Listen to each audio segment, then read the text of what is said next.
Olá, muito boa noite para você. Seja bem-vindo ao Jornal da Record. Ministro Celso de Mello determina sigilo em depoimento do empresário Paulo Marinho. Senado convoca ministro da Educação para explicar falas em reunião ministerial. E você vai ver que em 5 anos, 10 mil crianças e adolescentes foram adotadas no Brasil. Agora no Jornal da Record.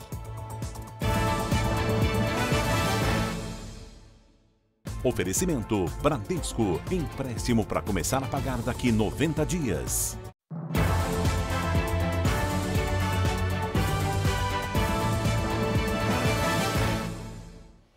O Senado decidiu agora à noite convocar o ministro da Educação, Abraham Weintraub, para explicar o que ele disse na reunião ministerial de 22 de abril. Vamos então a Brasília falar ao vivo com a Nathalie Machado, que tem os detalhes. Oi, Nathalie. Boa noite para você. Oi, Leandro. Boa noite a todos. Essa decisão foi tomada durante uma sessão remota, mas a audiência ela ainda não tem data para acontecer. O ministro da Educação ele vai ter que prestar esclarecimentos sobre as falas dele na reunião do dia 22 de abril, a reunião ministerial que aconteceu no Palácio do Planalto. Bom, as gravações elas foram divulgadas com autorização do Supremo Tribunal Federal e mostram Weintraub pedindo a prisão dos ministros do STF e também dizendo que há muita corrupção em Brasília. Ele ainda não se pronunciou sobre essa convocação. Agora, Leandro, agora à noite também o PSOL apresentou um requerimento à Câmara dos Deputados solicitando também que o ministro seja ouvido pelos deputados. Nathalie, outro assunto, foi determinado o sigilo no depoimento que o empresário Paulo Marinho vai dar nessa terça-feira? Sim. Essa decisão saiu agora à noite, ela foi dada pelo ministro Celso de Mello, que é do Supremo Tribunal Federal, e o ministro é relator do inquérito que investiga se houve ou não a interferência do presidente Jair Bolsonaro na Polícia Federal. Essa decisão ela foi baseada em um pedido até mesmo da própria Polícia Federal para que não houvesse a divulgação. O empresário Paulo Marinho vai ser ouvido nessa terça-feira na Superintendência da PF no Rio de Janeiro. Ele tem afirmado que o senador Flávio Bolsonaro soube com antecedência de uma operação que prendeu diversos parlamentares no Rio de Janeiro em 2018. O depoimento do empresário vai ser incluído ao inquérito a pedido da Procuradoria-Geral da República. Agora também foi decretado o sigilo do depoimento do chefe de gabinete do senador Miguel Ângelo Braga Grilo, que vai ser ouvido na quarta-feira aqui em Brasília. Leandro. Tá certo. Obrigado, Nathalie. Boa noite para você. Vamos atualizar os dados do coronavírus no Brasil com o último levantamento oficial do Ministério da Saúde. Segundo o Ministério, o país tem até o momento, aqui no nosso telão, olha, 374.898 casos da doença, 23.473 mortes, com 807 registros só nas últimas 24 horas. A gente tem um número de recuperados também. Até o momento, o país tem 153.833 pacientes que já se curaram da doença e 197.592 ainda estão em acompanhamento. São Paulo ainda é o estado com mais casos. Até o momento, tem 83.625 confirmados e 6.220 mortes, seguido pelo Rio de Janeiro, com 39.298 casos e 4.105 mortes. Entre os países mais atingidos pela pandemia, o Brasil tem o menor número de casos por milhão de habitantes. Está atrás, por exemplo, da Espanha, que tem 6.040 casos por milhão de habitantes, e dos Estados Unidos, com 5.157. Logo depois vem Itália, Reino Unido e Rússia, e aí sim Brasil, com 1.765 casos por milhão de habitantes. O futebol do Rio vai retornar gradativamente às atividades. A decisão foi tomada em conjunto entre os clubes e a prefeitura. Quem tem mais informações ao vivo do Rio de Janeiro é o Leonardo Ack. Léo, boa noite para você. Já existe previsão de quando os jogos vão ser retomados? Boa noite, Leandro. Boa noite a todos. Há sim uma expectativa, Leandro, mas para que se cumpra, as autoridades ainda vão observar algumas condições, como a permanência da queda na taxa de contaminação pelo coronavírus na cidade. Agora, se esse comportamento for mantido, a ideia é que a fase final do Campeonato Carioca comece a ser disputada no fim de junho. A medida é contestada por Fluminense e Botafogo. Nesta semana, os atletas retomam as atividades apenas focando em fisioterapia, reabilitação muscular e pequenos movimentos com bola, desde que sejam levados em consideração os protocolos de prevenção à Covid-19. Vamos agora ver o que disse o prefeito Marcelo Crivella. Essa semana eles vão fazer toda a parte de fisioterapia, cuidar dos seus jogadores, inclusive fisioterapia com bola. Já em junho vão fazer os primeiros coletivos, que é chamado rachão. E se as curvas previstas pelos nossos técnicos se confirmarem, a segunda semana de junho, e tiverem boas, nós já poderemos imaginar que a final do nosso campeonato estadual, faltam 2 rodadas, comecem no final de junho e terminem no início de julho. O governador de São Paulo disse que nenhuma região do estado vai entrar em bloqueio total. O Jairo Bastos tem os detalhes ao vivo. Oi, Jairo, boa noite. Boa noite, Leandro. Boa noite para todo mundo. É isso aí. O governador do estado, João Dória, disse que já existe um protocolo para o lockdown no estado, porém, não há uma data prevista para isso acontecer. O que se sabe é que a partir do dia 31 de maio vai acontecer uma quarentena estendida em pontos específicos aqui do estado, como a capital, Baixada Santista e também Grande São Paulo. É o que o governo vem chamando de quarentena inteligente, ou seja, em locais onde o vírus foi controlado e há um maior distanciamento social, vai haver uma flexibilização dessa quarentena. Outro ponto importante é que já a partir desta próxima terça-feira, mais carros, mais ônibus vão estar nas ruas. São 1.600 ônibus extras para atender a população e evitar o excesso de passageiros nesses coletivos. Também nos terminais vão estar pintados marcas onde vão ajudar esses passageiros a manter um distanciamento social. Tudo para evitar as aglomerações, Leandro. Toda medida é importante, né, Jairo? Obrigado, boa noite para você. O governo do Rio Grande do Sul estuda ações em conjunto com o Uruguai para combater os efeitos do coronavírus. O alerta soou depois que 2 mortes foram registradas na manhã dessa segunda-feira em Rivera, cidade uruguaia que fica na fronteira com o Brasil. A Paloma Poeta tem as informações. Oi, Paloma, boa noite. Olá, Leandro, boa noite. O governador do Rio Grande do Sul, Eduardo Leite, colocou à disposição do presidente uruguaio, Luiz Lacalle Pou, equipes aqui do Rio Grande do Sul de vigilância sanitária e epidemiológica para ajudar a rastrear novos casos de Covid-19 e também para contribuir em ações na preservação da vida em municípios fronteiriços. São eles, além de Rivera, Santana do Livramento, Chuí, Aceguá, Quaraí, Artigas, Barra do Quaraí, Bela União, Jaguarão e Rio Branco. Esses municípios já trabalham de forma integrada, muitos deles dividem fronteiras secas e a principal atividade é o comércio nos free shops. Depois das 2 mortes registradas em Rivera, o governo uruguaio adiou o início das aulas presenciais, que estava agendado para 15 e 29 de junho, além de restringir o movimento nas rodovias, fazendo barreiras sanitárias com reforço de agentes do Exército. Apesar do atendimento limitado no comércio de Rivera, os free shops da cidade não estão fechados, mas vão atender de acordo com medidas de higiene e controle sanitário. O uso de máscaras é obrigatório na região. O Uruguai tem 769 casos e 22 mortes pela Covid-19. Só em Rivera são 14 casos confirmados e agora 2 mortes. Leandro. Obrigado, Paloma. E os frigoríficos reduziram a produção no sul do país para evitar o contágio dos trabalhadores. Eu vou chamar então o Mark Souza, que tem mais informações de Curitiba. Mark, boa noite para você. De quanto foi essa redução? Olá, boa noite. Um dos maiores frigoríficos de suínos do país reduziu a produção em 20%.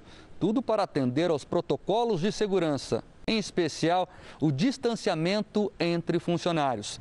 E um dos maiores abatedouros de aves do Brasil fechou por 2 semanas depois que 3 funcionários morreram com a Covid-19. A empresa, que tem 2.100 trabalhadores, voltou a operar depois de assinar um acordo com o Ministério Público, se comprometendo a tomar medidas de proteção. Os produtores do Paraná não descartam a possibilidade de o setor fazer o abate emergencial para evitar o desabastecimento e a alta dos preços. Nos 3 estados da região sul, os frigoríficos têm mais de 200 unidades e geram 500 mil empregos diretos. Leandro. Obrigado, Mark. O governador do Espírito Santo, Renato Casagrande, e a primeira-dama testaram positivo para a Covid-19. Quem tem as informações é a Andressa Mício, lá do Espírito Santo. Andressa, boa noite.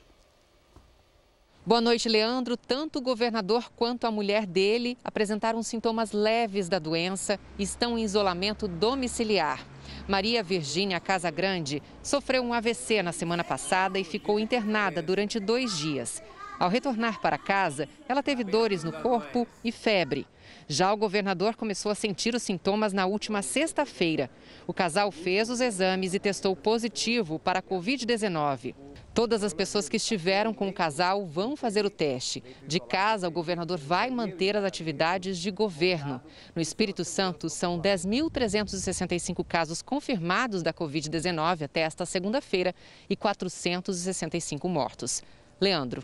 Obrigado, Andressa. Vamos mudar um pouco de assunto. A medida provisória que autorizou a redução de salário ou a suspensão do contrato de trabalho pode entrar na pauta da Câmara nessa semana. O relator da MP, deputado Orlando Silva, busca entendimento com os líderes de cada partido para tentar reformular e ampliar a medida.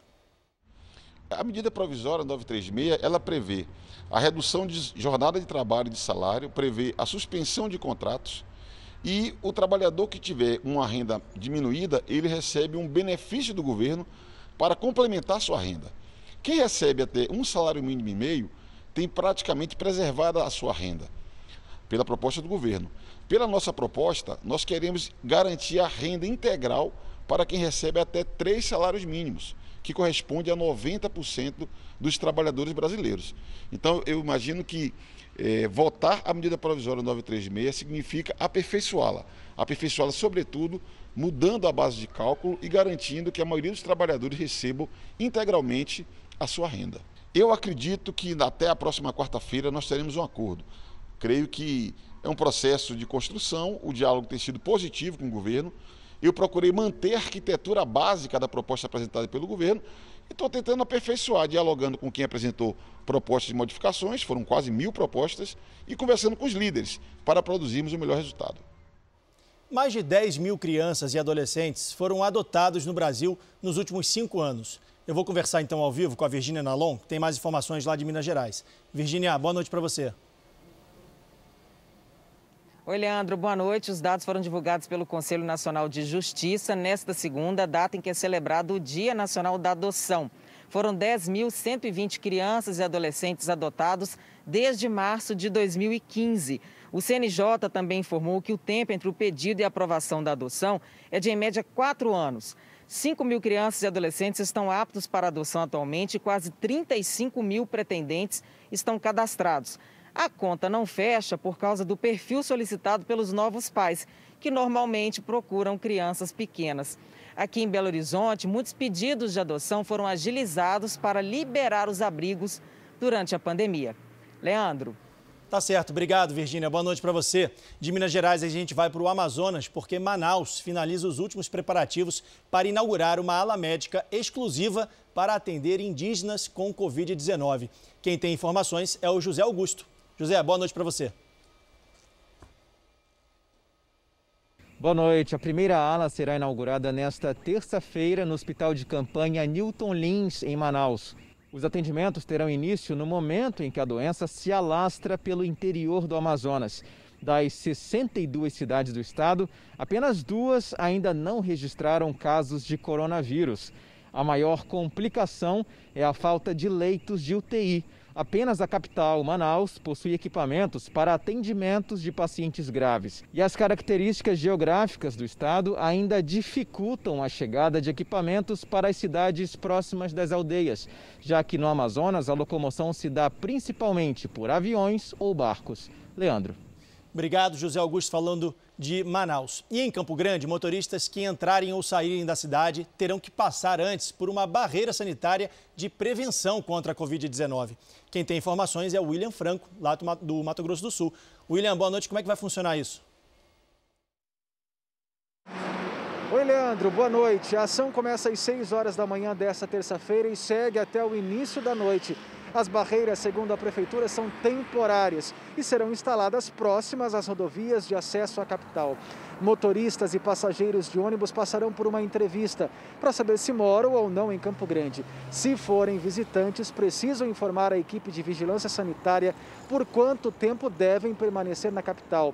Todos passarão por uma triagem e terão a temperatura do corpo medida. Se alguma pessoa apresentar sintoma da doença, poderá passar pelo teste rápido. Mato Grosso do Sul tem 1.023 casos de coronavírus e 17 mortes. Leandro. Obrigado, William. E assim como São Paulo, o governo do Ceará também vai antecipar feriados para tentar aumentar o isolamento social no estado. Quem tem as informações é o Anderson Lima. Anderson, boa noite para você. Oi, Leandro, boa noite para você, boa noite a todos. Olha só, os feriados dos dias 11 de junho e 15 de agosto aqui no estado foram autorizados para quarta e quinta-feira desta semana.